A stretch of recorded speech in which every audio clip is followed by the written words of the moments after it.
Sagittarius, this is your October 24 soul story. If you have a sun, rising or moon in the sign, this is your reading, and this is Romy. Thank you so much for joining me on the channel. We're going to open up this month with the energy of Temperance. I feel though in October you are looking for more peace, more freedom, more self-acceptance, more honesty, more belief, and probably more results. So there is a compelling energy that is moving through October, and you know, we open up on the 2nd with a new moon eclipse in Libra at 10 degrees. What am I doing? Where am I going? And how is fate stepping in to perhaps create those divine detours?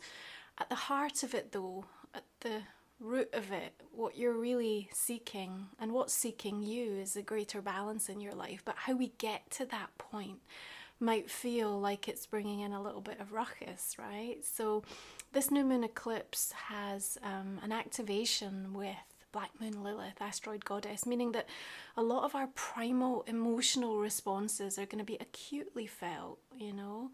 So it could be that there are things coming in that, you know, are feeling like they're testing you a little bit, right? Ruffling your feathers somewhat.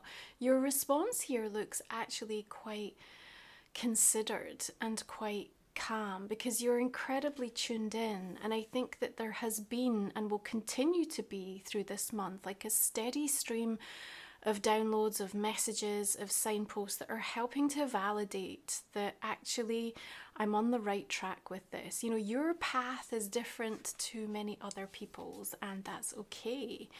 You know, you're not looking for any external approval. The only approval that you need to give is to yourself. But definitely there will be things coming up this month that will, you know, question that.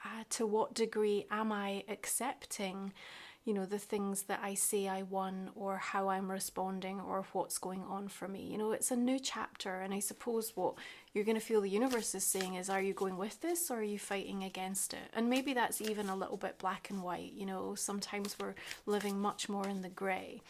Now Jupiter is moving retrograde in Gemini on the 9th, and a lot of the opportunities and the expansion that's taken place, and perhaps very rapidly, very quickly, is now being directed inwards to consider mindfully and to see the degree to which we are now embodying that change. I think you need to be asking yourself on a daily basis through October, Sagittarius, to your body, I'm listening, what do you need? You know, and what do you need me to know? And the thing about embodiment, right, is it's like, how are we then willing to take that knowledge and wisdom that we've accumulated and actually act on it and follow through to make the change? And often that happens before we're ready. And the Chariot says that, you know, there's something that feels perhaps a little bit like it's moving too fast, or that you still have a lot of unknown aspects to this, right? There's still answers that you need before you feel you're in a place where you're ready to move forward. And yet the Chariot says, well, you know, we're going anyway. Are you getting on board? Now there's something as well about just letting go, and in the surrender, which doesn't come easy, right? You know, we say we want change, or, you know, we want to grow, we want to evolve, but it's not always a willing initiation, you know, especially when it brings about an awful lot of discomfort, right? And sometimes, you know, when we're moving through these eclipse seasons, they are really shifting and changing our trajectory. So Chariot says, I think there's something that feels a little bit bumpy and it's moving quite swiftly, and it might come in quite unexpectedly. However, where it's taking you, where this is going, actually is to a place that feels more liberated and offers more freedom than perhaps you've ever had before. It's just that, you know, the process to get to that point might not have been necessarily one that you'd have chosen, right? Now Pluto's stationing direct in Capricorn on the 11th. We talked about how we've got these last few weeks to sort of really draw a line and close a chapter. But the thing is, we have this kind of simultaneous beginnings and endings going on. And through that, we have to also come to terms with the grief of everything, right? We don't arrive at October, you know, so deeply into the year of 2024 without having been touched in some way by loss or pain or some sort of wound being triggered or some sort of healing that's surfacing.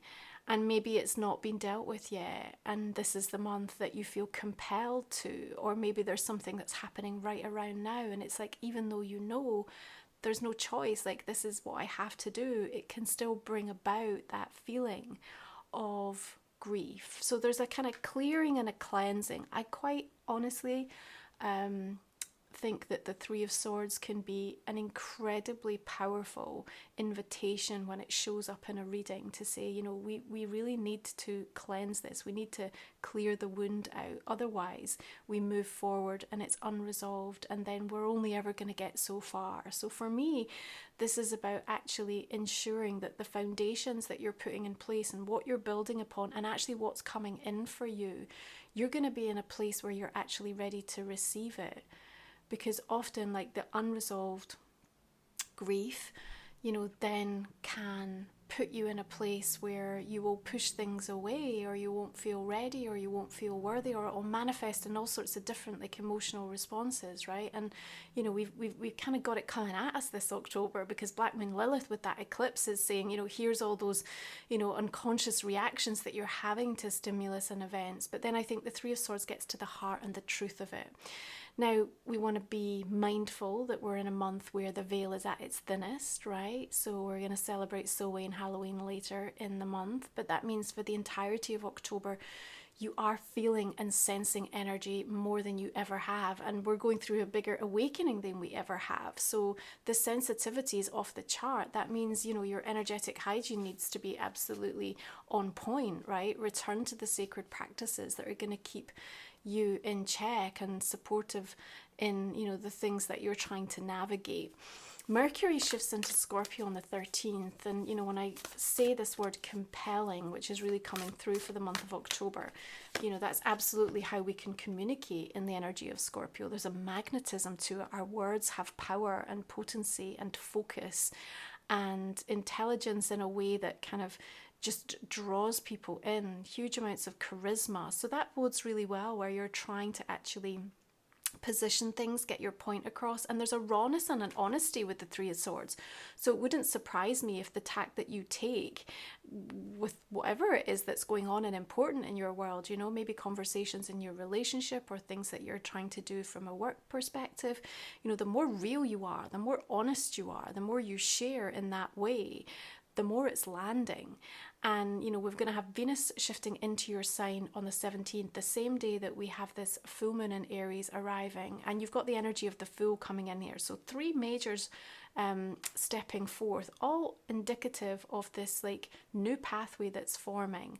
And this pathway coming in from a perspective that wants to offer healing as well, but something gets ignited and sparked in you around that time. And it's like, for me, you're up for the adventure, and you're only able to do that because of what's happened, what's surfaced, what's been dealt with that Three of Swords. So don't turn away from it. It's got deep value for you through the course of this month, right? So that full moon in Aries also says, you know, you're going to feel like you're not ready. And between the Fool and the Chariot, that's really what I pick up for you in this month of October. There's something coming, arriving around you. And it's just like, okay, you know, maybe I feel compelled, or I feel that this is what I have to do, but there's just so much that I feel isn't in place. And you're going to be sort of looking around going like, you know, how is this going to work? Or how is this going to be feasible? Or what does this even mean? So expect that kind of an energy. Nonetheless, it just feels like things are going to start to fall into place. And as we opened up the reading saying, you're actually looking for more. So this is the universe responding, right? And at the same time, if you keep asking your body the question, you know, I'm listening, what do you need? What do you want me to know? You're also going to be guided in the day-to-day to be able to be as grounded as you need. There's our Ace of Cups, the nourishment, the giving back to the self. I think it really matters as a sort of theme for you in October. You know, there's such big revolutionary changes happening in your outer world, you owe it to yourself to keep your inner world in a place where it can receive it and it's kind of steady and you're in your center and you can find that peace and that serenity. We don't need to go chasing peace and serenity. It exists within us all the time. It's just like we have to quieten the mind enough to be able to find it.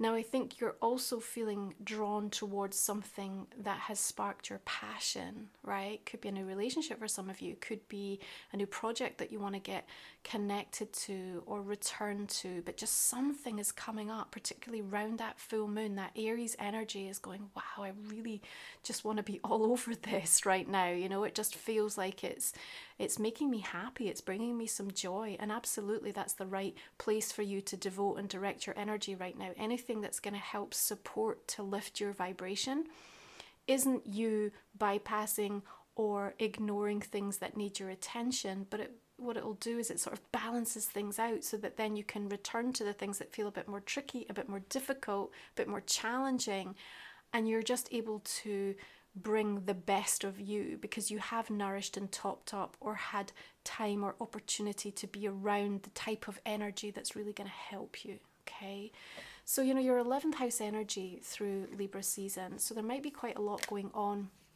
in regards to, you know, your community, your friendship, your social circles, the people you are spending time with, shifts and changes taking place. Don't be surprised if there's like major doors closing, but also the opportunity to network and, you know, very quickly form very strong new connections, you know, where people feel like they've always been a part of your life, you know.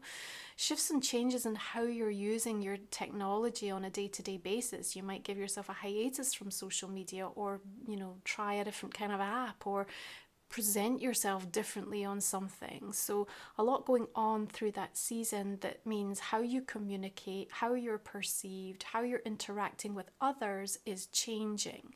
And of course, when we come into Scorpio season from the 22nd into that 12th house energy, big letting go time. You know, there's something that's being asked of you. Moon comes through here and it kicks off at that full moon in Aries. It's like, look, if we want to do this, and it's like your soul family, your guys, you know, I've got them, like, we're on board, like we're all in, Sag.